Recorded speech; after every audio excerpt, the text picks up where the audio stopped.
today. Now, what I don't know is how that's going to play out. My version of, as a historian, I do feel that I can occasionally play as a futurist myself. When you look at the past, you see trends coming up to the present day, and you can look at those trends and see how they continue. But the future is hazy. The future is not, it's not as clear as the past. We're at a point right now where there are forces of global police state that are working very hard to create that reality, and there are forces of freedom as well. And we are at the cusp of that struggle. I want to take a respectful issue with one of the statements that Jordan Maxwell said, which is about the virtues or lack thereof of democracy. I don't think that democracy is the worst form of government. It can be the worst form of government if you have an uninformed citizenry. And this, of course, was the great issue that America's founders discussed over and over again, which is that if you are going to have a government of the many, because remember, there's a government of the many, there's government of the few, and there's government of the one. If you're going to have a government of the many, you must have the many being informed, and that is a problem, because it's easy for people to be manipulated, and we see that in our society every single day. But that leaves it to us. If we're going to be informed actors of our own destiny, if we're going to manage our future, we have to be, as Carrie and Bill have said, awake and aware. That doesn't mean that we have to engage in wish fulfillment and pretend that there is this definite, wonderful future ahead of us, because it might be bad. It's only going to be wonderful if we look with a cold eye at what is going on around us and become aware, awaken from the matrix-like dream state that most people are living in every day. And I don't exclude myself.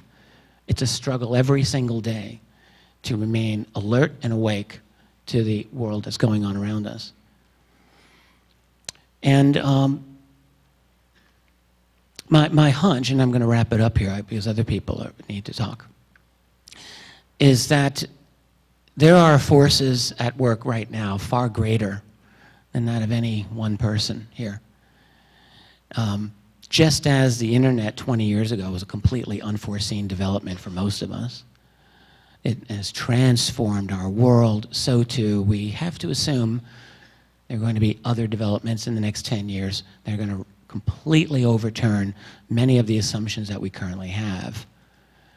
And so what we need to do is ride the wild ride, stay alert, and be ready for what comes ahead. And the last thing that I will say is that throughout human history, there have always been suffering. There's always been horrible injustice.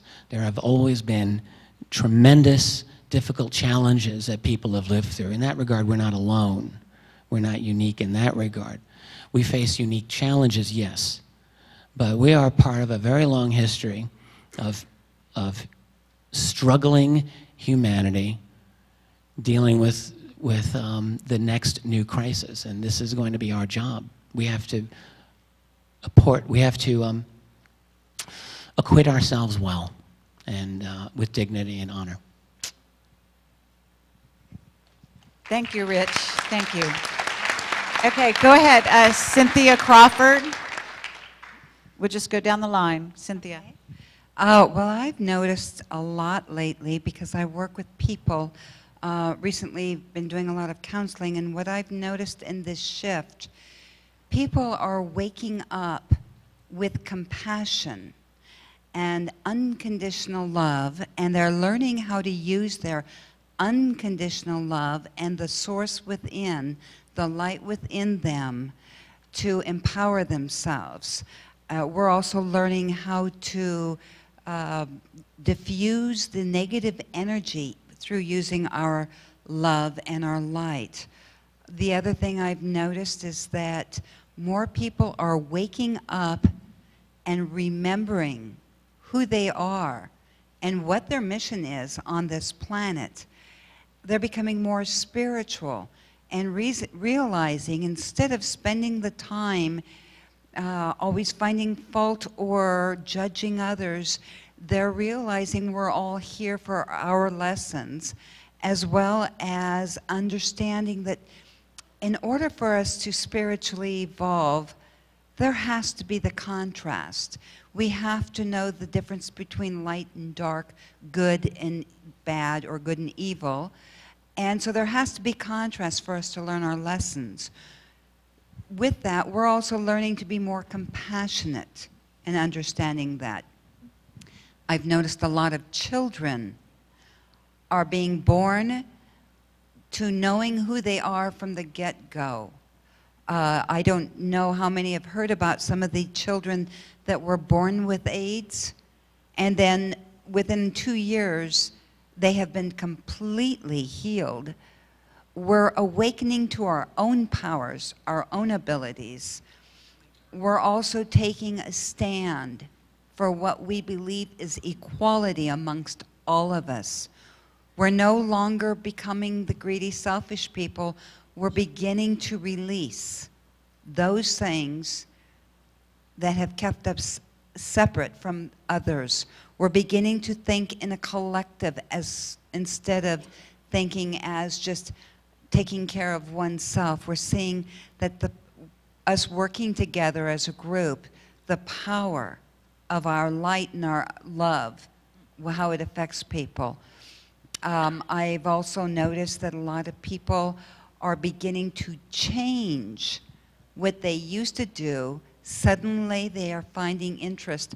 I am amazed how many people are finding the ability to heal with their own energy. People who have become very psychic, who are awakening to their psychic abilities, that are able to communicate even greater, more telepathic communication has been going on than ever before. I'm just seeing that people are shifting, not only for what is about to come before us in the future, but they're shifting back to who they are truly within their heart. There's so much more I could say, but I'm going to give others a chance. So here we go. Thank you. Thank you, Cynthia. Alfred Weber. Yes, thank you. Right after my talk, one of the participants here, I won't use his name because I haven't asked him if I could, came up to me and said, "Oh, I just got it." He said, "We are the shift." And, you know, I said, "Wow, that's profound." You know, one of those woo, wow moments. And I think that scientifically that's correct. The shift is all about consciousness and moving from a world in which permanent war, crime, disease, and poverty are permissible, in other words, dualistic consciousness, into non-dualistic consciousness, where love, the glue that holds the universe together, is the medium. That's a shift, so that war is no longer even thinkable. I mean, and as a population, you know, as a community and as communities, we cannot be manipulated into war because it's unthinkable. And prosperity, you know, poverty is unthinkable. Ill health is unthinkable. Degradation of the planet is unthinkable. Being quarantined from the rest of our solar system, galactic and interdimensional neighbors is unthinkable. The other is unthinkable. And it really comes down to this shift in consciousness, which is why